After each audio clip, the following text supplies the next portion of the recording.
Mesdames, Messieurs, bonsoir. À l'émission Le Touche à tout, j'ai le plaisir de recevoir une seule invitée qui va nous parler du Centre de stimulation Intercom. J'ai la directrice, Mme Diane Robert. Bonsoir, Diane. Bonsoir, M. Sévigny. Le Centre de stimulation Intercom. Qu'est-ce que c'est ça, cette bébite-là? C'est sûr que le nom ne nous dit pas grand-chose si on connaît juste le nom. Intercom, on se dit, bon, ben là, c'est pour de la Ça ressemble à de la communication. communication, mais le centre de stimulation reçoit des enfants principalement âgés de 0 à 6 ans pour faire de la stimulation. C'est des enfants qui ont des difficultés en lien avec leur développement, qu'ils aient ou non un diagnostic. Alors, on les reçoit pour leur permettre de réduire les écarts prévisible entre les autres enfants et eux à la rentrée à la maternelle. Ah oui, oui, oui, oui. Puis quand on parle de retard, ça peut être quoi? Ça peut être un retard de langage, ça peut être au niveau moteur, ça peut être des enfants au plan cognitif, des enfants autistes, des enfants qui ont une trisomie 21, des enfants qui ont été très malades, par exemple à la naissance, puis leur maladie a fait en sorte que, rendus à un certain âge, ils n'ont pas acquis certains, au niveau de leur développement, ils n'ont pas tout acquis par rapport à leur âge. Alors, on va travailler à restimuler pour reprendre le retard. OK. Puis quand on dit sans diagnostic, qu'est-ce que... Ça veut dire Autrement dit, je donne un exemple, là. C'est pas bon, tu me corrigeras. Oui. Mais moi, je pense que mon enfant est autiste. Oui. Puis les médecins ne se sont pas encore prononcés. Est-ce que je peux aller à l'Intercom? Oui. Oui, tout à fait. C'est ça, là. Je n'ai pas de diagnostic, non, mais tout à fait. il y a de quoi ça pourrait être... Ça m'inquiète. Il me semble que les autres ont tous parlé, puis là, lui a l'air de marmonner. Tu sais, ça m'inquiète. Il peut venir au centre, il peut venir une demi-journée ou une journée par semaine. Et puis, nous, on va travailler avec au niveau du langage. On va travailler aussi les autres sphères, mais s'il y a quelque chose, on est en contact avec l'ensemble du réseau de la santé, des services sociaux. Fait qu'on a la connexion avec à peu près tout ce qu'il y a comme service pour les enfants dans la région et on va communiquer, on va faire du dépistage si jamais il y a lieu d'en faire pour les référer à la clinique du développement ou autre. OK. Et le centre de stimulation Intercom, ça existe depuis combien d'années dans la région? Depuis maintenant 8 ans. C'est une... Je vous dirais, on a longtemps dit que le centre de stimulation, l'Intercom, ressemblait souvent aux enfants qu'on reçoit. C'est qu'il grandit tranquillement, mais sûrement. Alors, on a une belle histoire avec les enfants. On est beaucoup plus actifs maintenant qu'on l'était il y a 8 ans, mais on grandit au rythme des enfants qu'on reçoit. Bon.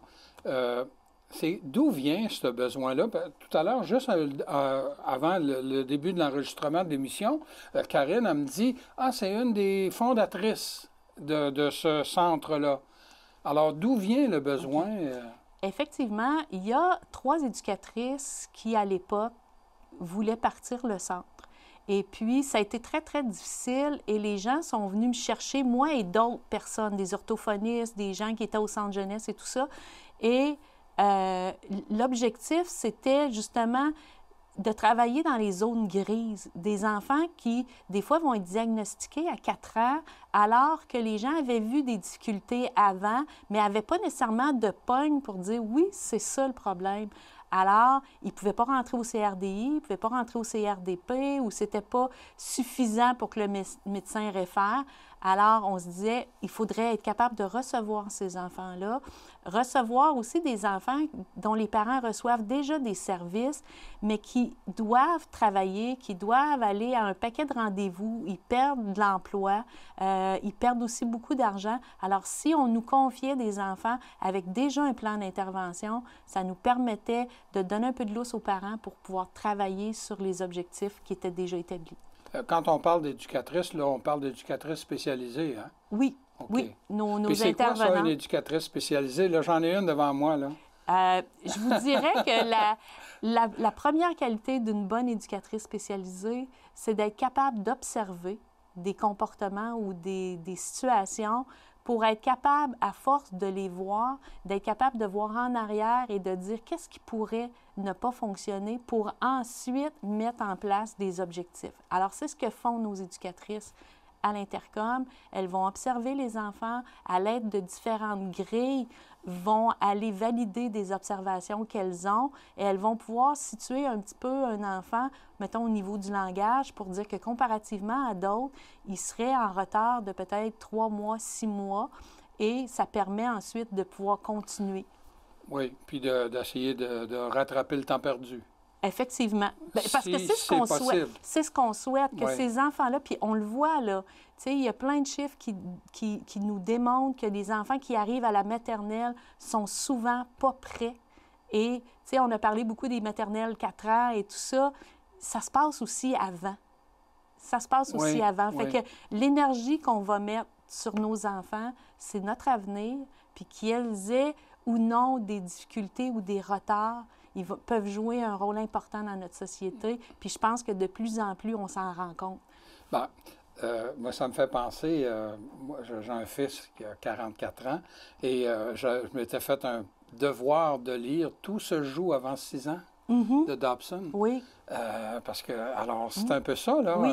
On se retrouve là, là. oui, Ce qu'on a à développer pendant les 6 premières années, si on ne l'a pas, c'est difficile crucial. de C'est crucial. continuer. Puis, tu sais, moi, je suis famille d'accueil aussi. J'ai reçu beaucoup d'enfants qui étaient dans des classes d'adaptation puis qui ne savaient pas lire ou qui ne savaient pas.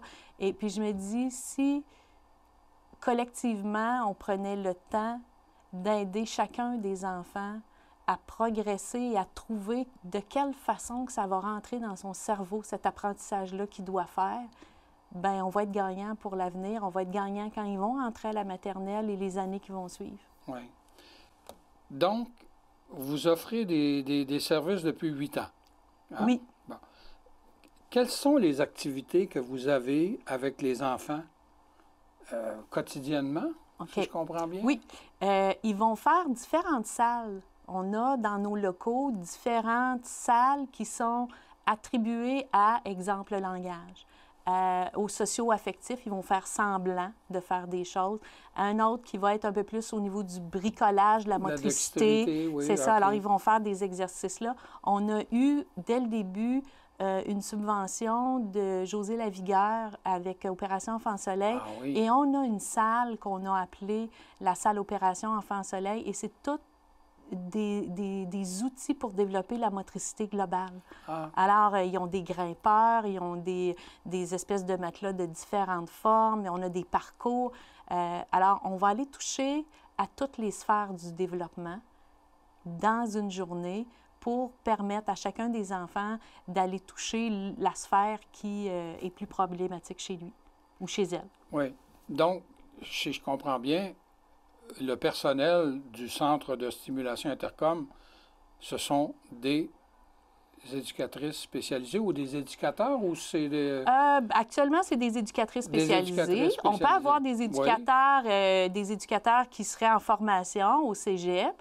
C'est sûr que si on avait éventuellement la place pour un éducateur masculin, ça fait vraiment un équilibre. On a une aide éducatrice aussi. On avait une au début, après ça, ça a comme à choper, on a dû mettre ça en pause, mais maintenant, on a une aide éducatrice. Cette personne-là s'occupe de faire du ménage, de s'occuper des petits et d'aider là, lors du dîner à nourrir les enfants, à changer les couches et tout ça. Fait que il y a beaucoup de travail dans une journée. Parce que là, on a dit de 0 à 6, donc... Oui, on reçoit des fois même des enfants qui ont commencé à aller à la maternelle ou même en première année, des enfants qui présentent des grands retards et pour qui c'est difficile d'intégrer à temps plein le milieu scolaire. Fait qu'on a maintenant des ententes avec des commissions scolaires qui vont nous demander est-ce que vous pouvez le prendre une journée par semaine ou une demi-journée par semaine? Parce que la réalité du parent, quand son enfant est à l'âge d'entrer à l'école, c'est que tu t'attends à ce que ton enfant soit parti toute la semaine à l'école. Mais si l'école n'est pas en mesure de l'avoir et que c'est trop même pour l'enfant, bien, d'avoir une ressource à côté qui peut prendre en charge et continuer de stimuler à partir des recommandations, bien, on est gagnant. Oui. On a parlé de locaux, mais les locaux sont situés à quel endroit? Au 189 rue Dubé, à Thetford. Ah Oui. bon, OK. Oui. Alors, moi, dans mes souvenirs, ça doit être dans l'ancienne école Saint-Georges. Oui, puis dans mes souvenirs à moi, c'est l'ancien établissement là, du CRDI. C'est là que le CRDI était là, dans les dernières années. Là, peut-être ils ont peut-être déménagé il y a peut-être 5 ans là, Oui. autour de ça. Donc, de toute façon, c'est très C'est facile le à seul trouver. édifice qui ne ressemble pas à une maison. Oui, c'était une école. C'est ça, Une dans petite cette rue-là. école. Oui, fait que c'est facile de Oui. nous trouver.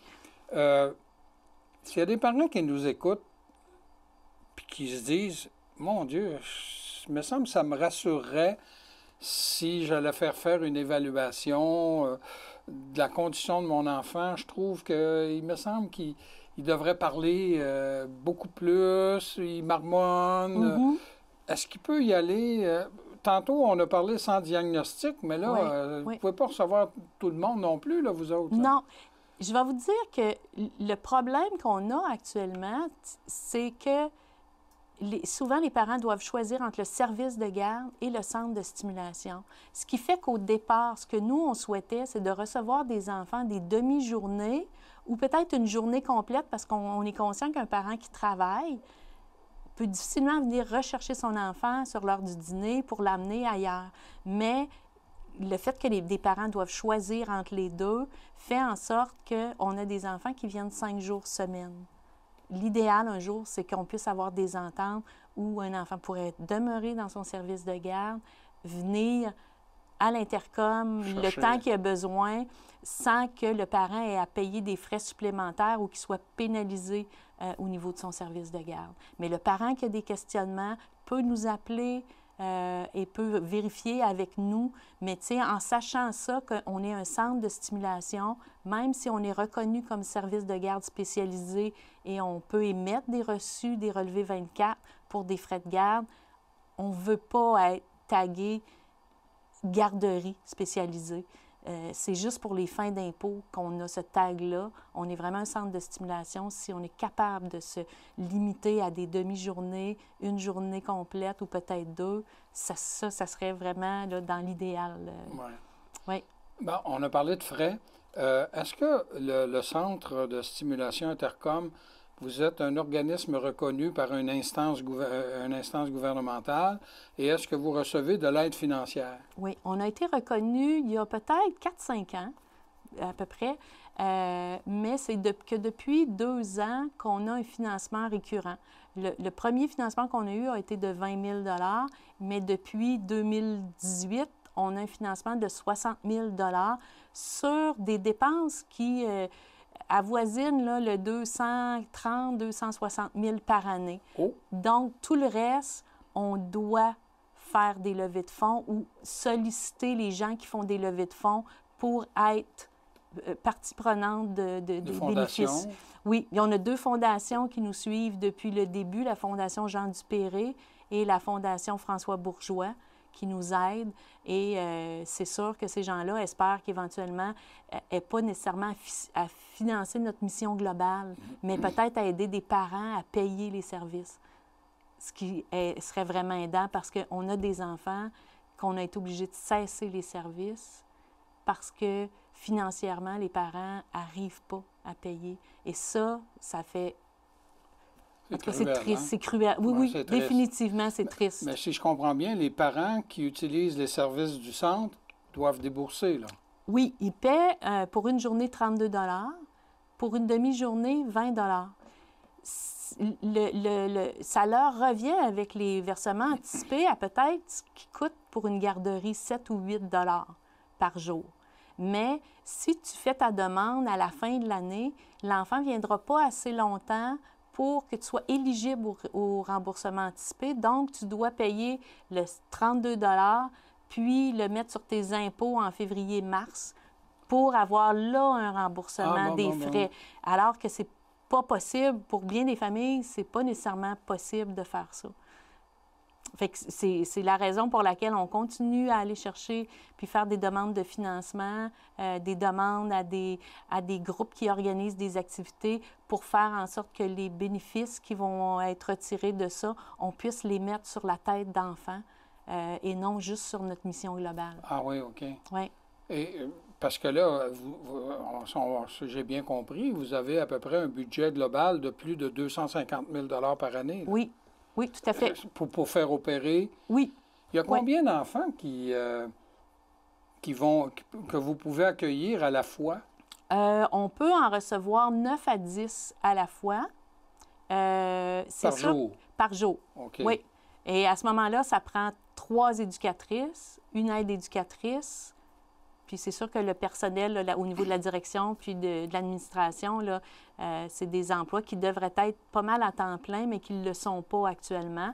Mais ça devrait changer dans les prochains mois, étant donné que c'est quand même beaucoup, beaucoup de travail que de chercher des fondations, que de relancer des organismes qui font des levées de fonds, etc. Fait que ça demande quand même beaucoup de gestion. Les gens qui viennent travailler aspirent à des salaires qui vont être compétitifs aussi. La pénurie de main-d'œuvre fait qu'on n'est pas dans un contexte qui est des plus favorables. Donc, ces montants-là, on en a besoin. On a vraiment besoin d'aller les chercher. Quand on parle de pénurie, je pensais, moi, que ici, au collège, au cégep, on enseigne, il y a l'éducation une option spécialisée. d'éducation Oui. spécialisée. Est-ce Oui. que ça vous aide? Clairement, ça nous aide. Ce qui va nous nuire maintenant, c'est les éducateurs spécialisés qui sont en train de prendre leur retraite dans les organismes publics et qui doivent être remplacés. Oui. Alors, les conditions de travail dans ces milieux-là sont plus intéressantes. Au plan financier, sont nettement plus intéressantes, mais au plan humain, pour avoir fait les deux, je vous dirais que être dans un organisme communautaire, de pouvoir avoir la chance de proposer des façons de faire, de proposer des nouvelles stratégies, du matériel, c'est vraiment formidable parce que tu es vraiment collé sur les enfants, sur la famille, sur leurs besoins. Et c'est pas une case où on doit dire « Non, non, nous, on fait que ça ». Si c'est d'autres choses, c'est quelqu'un d'autre qui doit le faire. Fait que ça a quelque chose de très, très valorisant pour les gens. Oui. Oui, oui. Oui, et le lien qu'on crée avec les parents et tout ça, là, c'est... Donc, ça existe depuis 8 ans. Oui. Depuis 8 ans, il a passé à peu près combien d'enfants, grosso modo? Je vous dirais une centaine. Une centaine d'enfants? Une centaine d'enfants, oui. Bien, on a fait le décompte il n'y a pas longtemps. On a fait faire des tasses là, parce qu'on avait eu notre 100e... usagé, là. Et puis, fait qu'on était rendu à notre 100e enfant. On a fait des petites tasses là, pour souligner ça. Mais en moyenne, on en reçoit à peu près 34 par année dans ce service-là. Parce qu'on a un autre service, un autre volet de service qui est différent. Mais pour ce service-là, là, c'est 34 enfants en moyenne par année. Alors, 34 fois 8, on est rendu à 200, là. Oui, mais c'est parce que... mais ils reviennent, oui. Oui, okay, c'est ça. Ils reviennent. Actuellement, tu sais, on a comme peut-être 4 ou 5 enfants qui viennent 5 jours par semaine. Fait que c'est sûr que là, ça change la donne parce qu'on pouvait avoir comme, mettons, 20 à 25 enfants par semaine. Mais ils peuvent passer 1 an chez nous ou 2 ans chez nous. Quand ils rentrent à la maternelle, bien là, on les perd, puis là, on a nos suivants qui sont là. Mis à part le volet de la stimulation, c'est quoi le deuxième volet? Ça s'appelle la supervision des droits d'accès. C'est un service qui est là pour permettre à des familles qui doivent avoir des visites supervisées, ordonnées par la Cour supérieure ou ordonnées par exemple, les centres jeunesse. Et c'est un droit d'accès de visite à leurs enfants.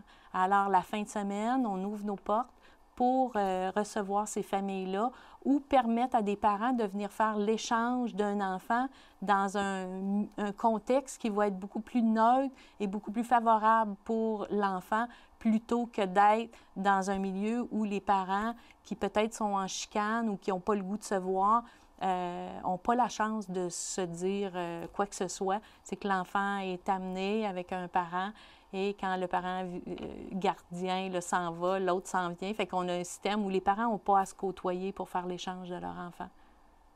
Vous offrez ça également? Oui, la fin de semaine. La fin de semaine? Oui. Et ça doit faire à peu près 4 ans qu'on a ce service-là. Si vous avez accueilli depuis 8 ans à peu près une centaine d'enfants, là, Oui.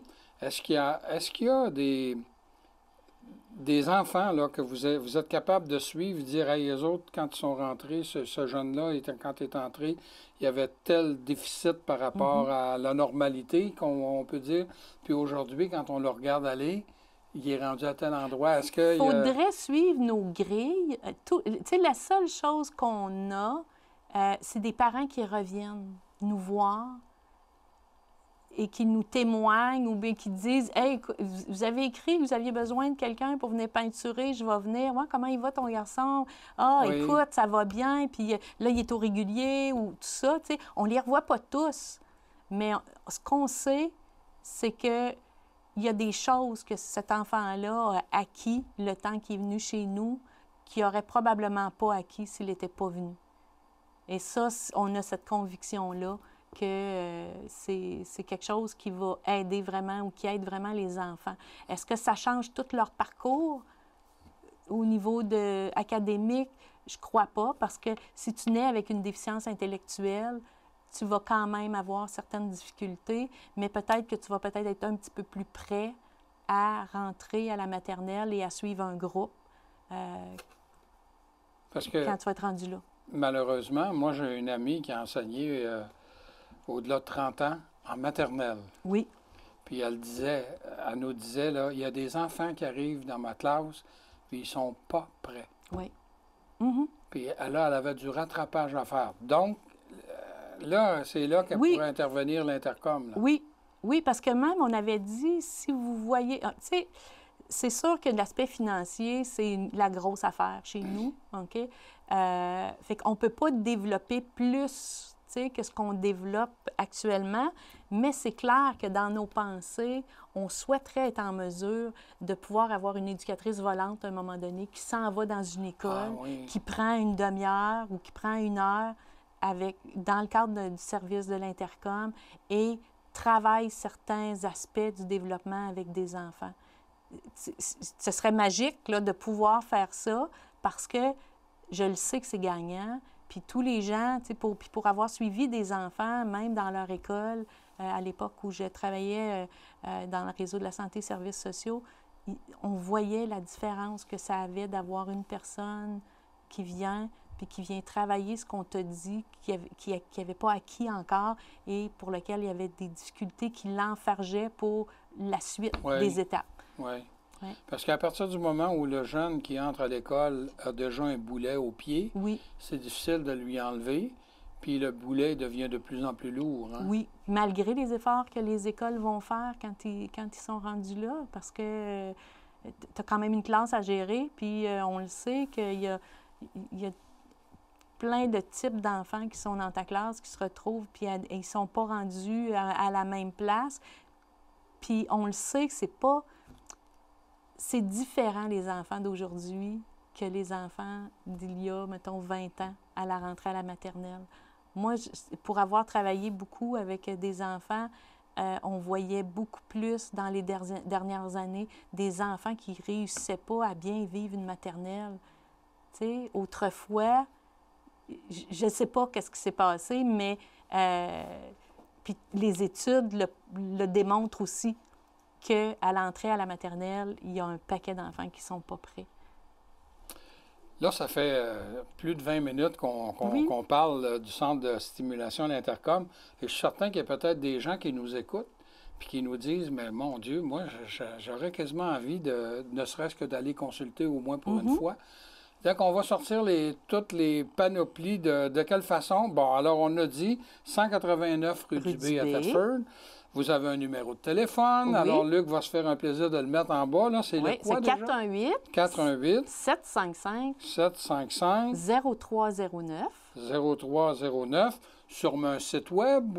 Oui, on a un site web qui est le www.centre-intercom. Centre service, stimulation intercom. Stimulation intercom. Parce que je l'ai pris en note avant. .ca. .ca. Oui, et aussi une page Facebook. Okay. La page Facebook Vous pouvez venir sur la page, aimer la page. Vous allez pouvoir être informé de cette façon-là régulièrement de toutes les activités auxquelles on participe.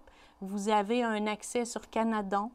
Il y a énormément d'informations par rapport au centre et tout ce qu'on fait, puis toutes les activités. Fait que quand vous entendez parler du centre de stimulation, peut-être que des fois, vous allez dire « encore eux autres », mais tant qu'on n'a pas le financement récurrent nécessaire, on va devoir être partout. C'est pas une méchante affaire. Bien, je ne penserais pas. Bon. Alors, merci beaucoup, Diane. Ça me fait plaisir. J'avais le plaisir de recevoir la directrice du Centre de stimulation Intercom, Diane Robert. Je vous invite à nous revenir la semaine prochaine.